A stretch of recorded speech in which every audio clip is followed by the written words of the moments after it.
The Kremlin has started rattling its nuclear sabers again and threatening Western countries. For example, Putin stated that strategic stability in the world continues to deteriorate and that Russia, supposedly, will respond to any challenges, and I quote, by employing military technical measures. What do all these threats mean? Who are they primarily aimed at? Why did all this come up right before the start of the UN General Assembly? And how have NATO countries already responded to the Kremlin dictator? Let's break it down. At the meeting of the Security Council of the Russian Federation, where all these threats were voiced, Putin first spent a long time talking about the deteriorating relationship with the United States and the supposedly destructive policies of the West.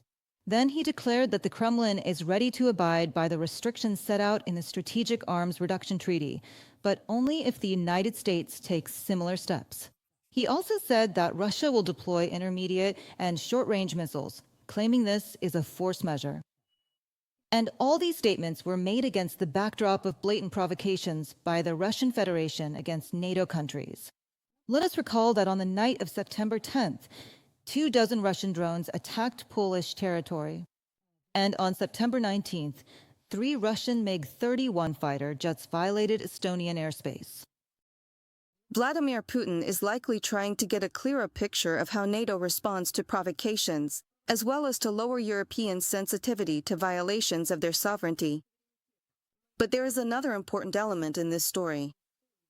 Last week, the culmination of the Strategic Command and Staff exercises called Zapad-25 was Russia simulating a tactical nuclear strike. The exercises were overseen by Putin, who was dressed in military uniform. This doesn't mean he's ready to shoot without thinking. But the Russian leader and his general staff view nuclear weapons as a means of conducting combat, not just as a psychological weapon. Rebecca Koffler, U.S. military intelligence analyst, for The Telegraph. At the same time, many experts believe that an arms race with the U.S. is Putin's biggest fear. Russia definitely can't handle it. The Soviet Union used to spend up to 25% of its GDP on the military-industrial complex. At the same time, falling oil prices sharply reduced foreign currency earnings. In the end, all of this destroyed the Soviet economy. Donald Trump also alluded to this historical lesson when he spoke from the United Nations podium. He called on Europe to stop buying Russian oil and gas, and also threatened new restrictions on countries that try to bypass sanctions and thereby finance Putin's war machine. In this way, Washington wants to repeat a pressure strategy on the Kremlin, one that is very similar to what worked against the Soviet Union. And this is a good way to show Putin that there is a response to all his actions. If Russia is not ready to make a deal to end the war, then the United States is prepared to impose a tough package of very powerful sanctions, and I am confident that they will quickly put a stop to the bloodshed. But for these measures to be effective, European countries must also join us right now and adopt the same sanctions. China and India are the main sources of funding for Russia's war, since they continue to buy Russian oil. And, strangely enough, even NATO countries have not stopped buying a significant portion of Russian energy and energy resources. I found out about this about 2 weeks ago, and I wasn't pleased.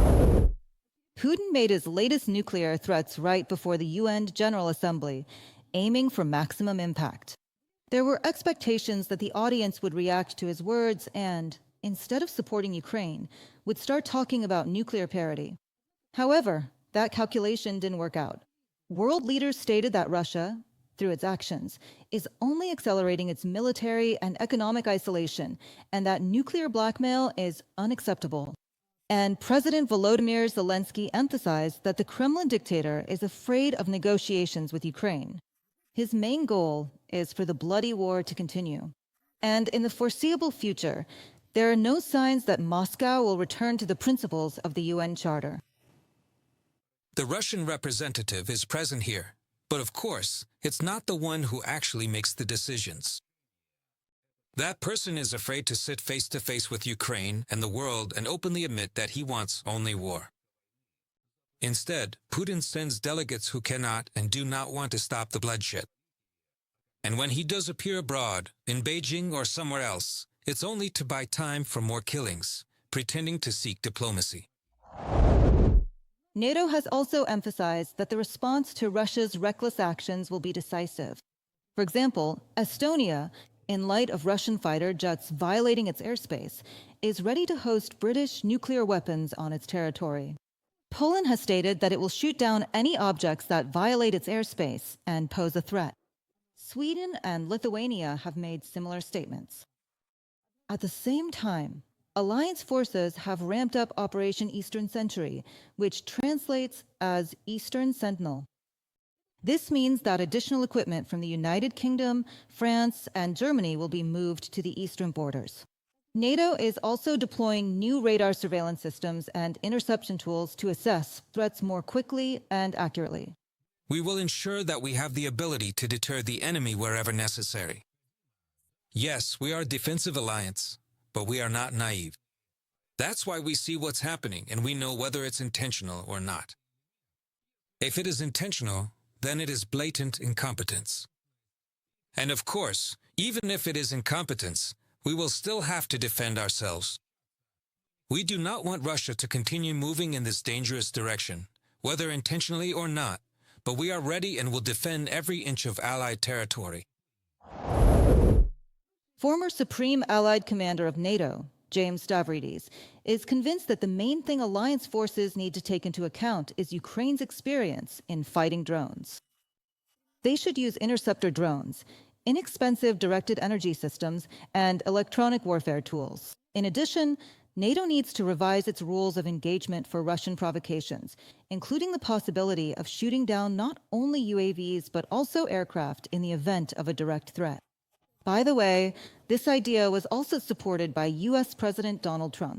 After all, if Putin isn't stopped, with every next step he'll keep escalating the confrontation more and more.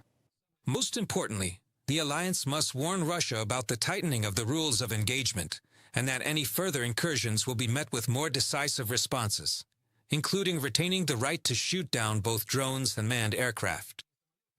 Simply escorting Russian fighter jets home time after time won't get the Kremlin's attention. NATO's long-term plan should include establishing a complete no-fly zone over Ukraine. But right now, NATO should begin a full-fledged military response to Russian air incursions, both drone and manned. James Stavridis, U.S. Navy Admiral, for Bloomberg. All of the Kremlin's provocations and threats no longer inspire fear or confusion. No one is downplaying the risk and danger, but Ukraine's partners are ready to respond firmly and swiftly. This applies both to defensive capabilities and to economic sanctions against the aggressor. Putin has once again been shown clearly that he will not be allowed to dictate his agenda to the entire civilized world.